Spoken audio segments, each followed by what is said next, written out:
Наскоро се здобих с този уникален усилвател на Marantz PM6110, но от лимитирана серия с KI Signature.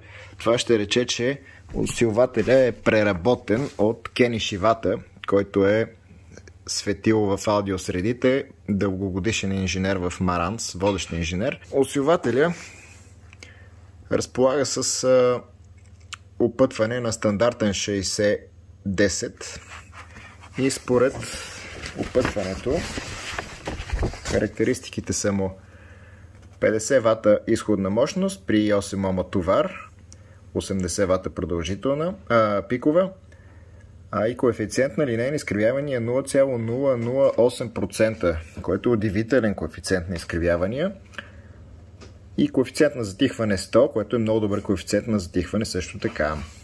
Само че не успях да намеря спрямо стандартната конфигурация колко по-добър е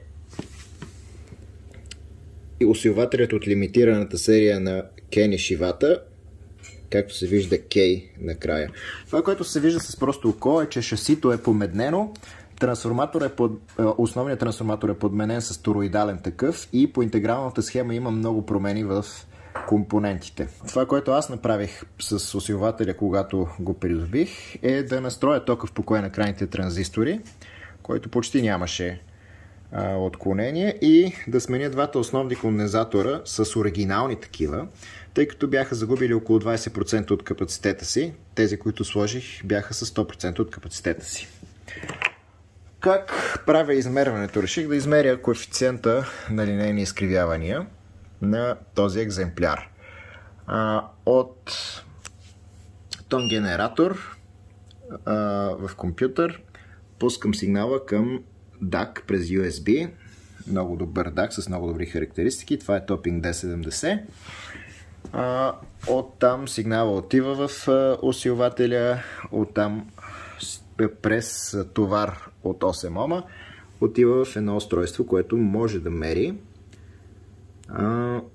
хармонични изкривявания на аудиотехника.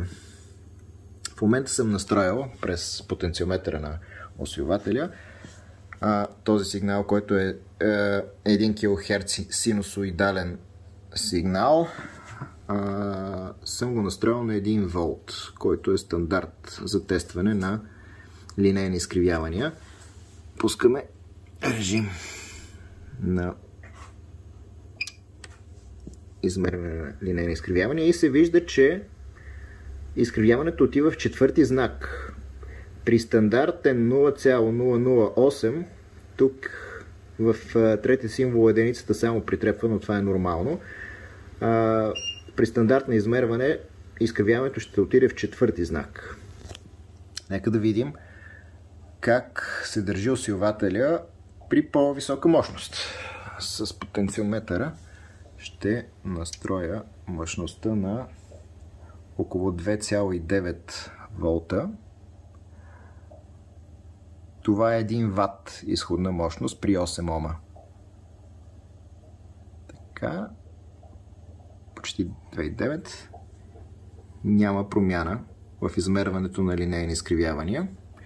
Нека да видим как ще се държи при, да речем, 10 волта.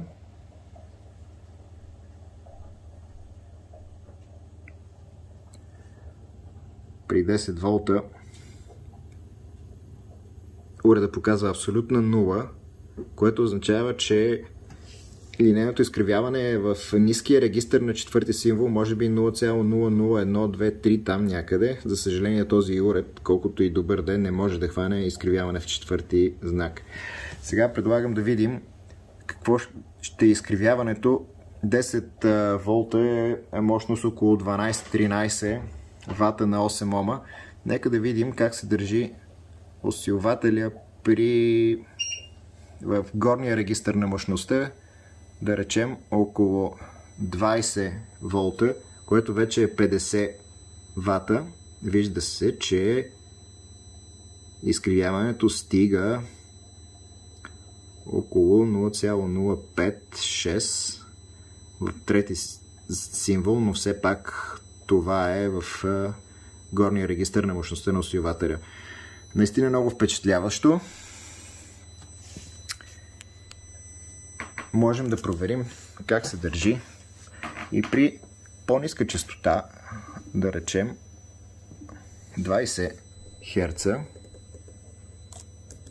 Тук трябва да отбележа, че когато тествах DAC на 20 Hz, той не се представяше толкова добре.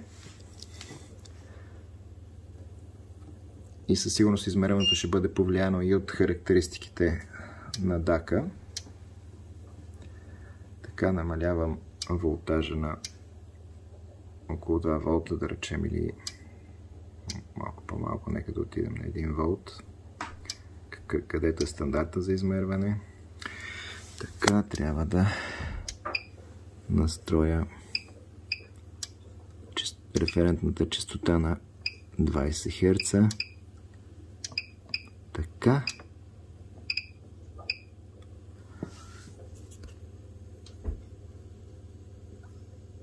Няма промяна при 20 Hz. Много добре се държи усилвателя. Сега да проверим как стоят нещата при 20 кГц честота. Нагласяме честотата на 20 кГц в тон генератора. Така, това вече са 20 кГц. Нагласяме волтажа около 1 волт.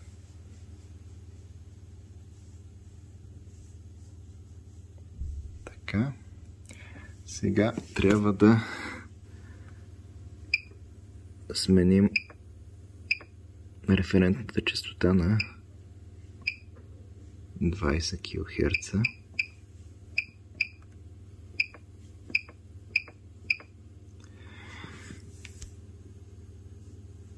Много добре. Отново премигва от 1,2 до 0 при 20 кГц. Поздравление, господин Кей Нишивата. Страхотен усилвател, такъв какъвто вкарва в джоба си съвременни техники, които струват в порядъка на няколко хиляди евро. Наистина много добра находка, много добро попадение. Много съм доволен от измерването.